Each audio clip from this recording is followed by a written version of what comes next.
Bizarre Brain Comics.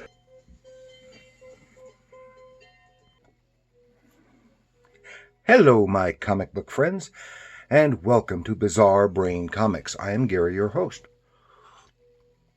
And this is where I like to take a look at some older comics, talk a little bit about the characters and creators, and examine the stories and the art.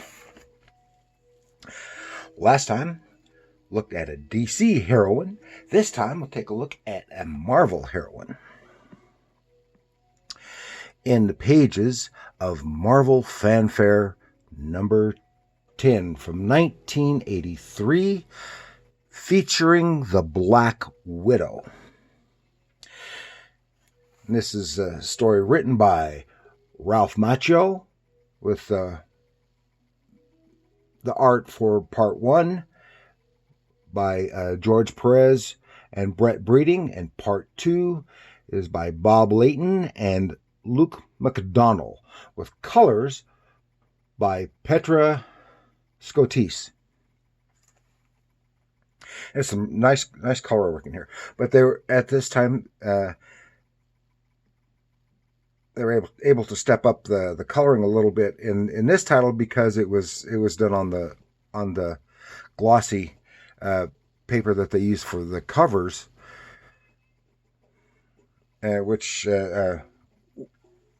which could reproduce colors better on that surface. Okay, now the Black Widow is Natalia Alanovna Natasha Romanova, or sometimes just pronounced Romanov. And she's a character appearing in Marvel Comics, created by Stan Lee, Don Rico, and Don Heck. She first appeared in Tales of Suspense number 52 in 1964. So she's been around since the very early days. But she has not always been one of the good guys, because she started out as a villain, as a Soviet spy who targeted Iron Man, and she later manipulated Hawkeye against Iron Man and the Avengers. And she eventually defected to the West and worked for S.H.I.E.L.D., and then later became a member of the Avengers, the Champions, and various others. And she worked as a crime fighting team with Daredevil for a time. And some of that is rehashed in here. So let's take a little look. I talked about Marvel Fanfare before, when I about the show ago, with the that issue featuring the Hulk, and it was a little different than her. But here inside the first page is editorial. Yeah, the editor was Al Milgrim, and he did his editorials page in comic form. And so this is he would, because he's also an artist and writer as well. So he did this cartoon page of himself sleeping, and this is because he was being overloaded with his editorial duties at Marvel, and this is describing when they brought in Carl Potts, and he took a lot of the editorial stuff, editorial load off of his shoulders. But he definitely did not want anyone to take Marvel Fanfare, because that was his baby, because he initiated the title. Here we go, Widow. And this is in S.H.I.E.L.D. headquarters. And that's Fury, as if you couldn't tell by the cigar smoke, walking down the passageway. And he's going to an office for a meeting, seeing Sam Sawyer, who used to be his boss in World War II. Of course, remember, this is the 80s, early 80s. So a lot of these World War II guys would still be around. And he's been given this assignment by the president, and he's checking into something, and now because it's going to involve the Black Widow. And Fury does not want to bring the Widow into this. So while they're talking, events are happening elsewhere. And we see here, this is some, well, I'll get to that later. But this time you can see a nice bit of page layout. To prevent confusion, they had these 6 panels with this very bold border outline to help indicate that these 6 panels go together before you go to the other panels over here. And these goon types coming to there, and then we see, oh, this is the widow's apartment. She senses something out of the shower, and she uses whatever's at hand to get these goons, black out the lights, and she takes them by surprise, and then boom, there she is. She's already taken one out and got dressed in just mere seconds. She challenges them. Meanwhile, in the meeting, Fury is giving Widow's backstory, how during the war, World War II, and the bombing of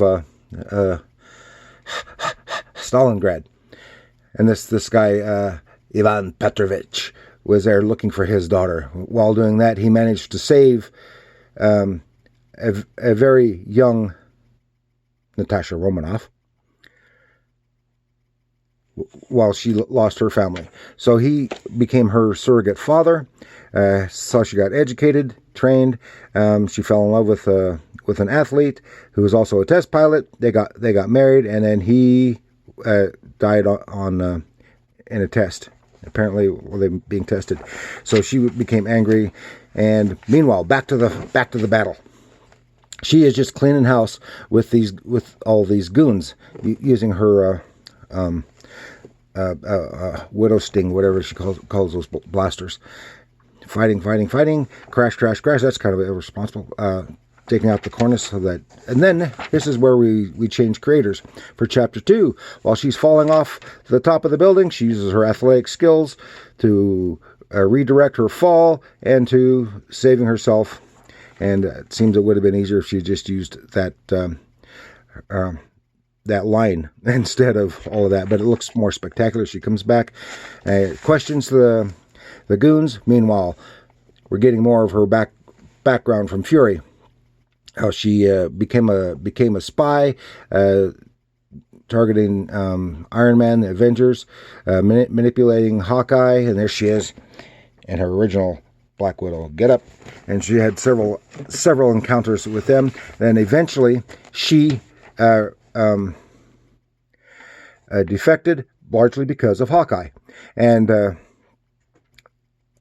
went to work for S.H.I.E.L.D., and in a mission she came into contact with the Soviet equivalent of Captain America, the Red Guardian, who it turns out was her dead husband. No, he wasn't dead. It was all faked so for this special project. And in the process, while they were enemies there, he wound up sacrificing himself to save her. She quits S.H.I.E.L.D. and goes into private life, where she gets bored, becomes a crime fighter, dyes her hair red, gets a new costume, and teams up with Daredevil and others. Joins the Champions, links up with Hercules for a little while, and then here we come. Dun dun dun! She comes rushing into the middle of the meeting, just mad as a hornet, challenging them and said, "What are you doing, sending all these S.H.I.E.L.D. goons to harass me?" And Fury says, "I didn't do it. No, Sam did." And that ticks off Fury, because he didn't want her involved in this mission anyway, because showing the picture, and the thing is, it's about Soviet agent, and his name is Ivan Petrovich, who was her surrogate father and saved her life. And that's why he didn't want her involved in this. But they do, because of her involvement with Petrovich. And dun dun dun, to be continued next issue, back in the USSR. So this story is at least 2 issues long, and but I really enjoyed that. Then the backup story is how fear came based on the Rudyard Kipling story from the Jungle Book, done by Gil Kane and Craig Russell, P. Craig Russell. And they did some really nice stuff. I'm not going to cover that here, but might cover that another time, because I like the Jungle Book and I like the artwork. And they did. Craig Russell did lots of other stuff with some other stuff with the Jungle Book, as well as other things that he had interest in, like Ring of the Nibelung, the Ring Cycle. So that's all I've got for you this time. Do you like the Black Widow? Which version do you like? Or from the comic book version, the movie version, all of them, or the villainous spy version? And at what time period, when she was teamed up with Daredevil? What have you? Or who was were your favorite Black Widow creators? Let me know in the comments below. And remember to like, share, and subscribe. And also remember, comics are art.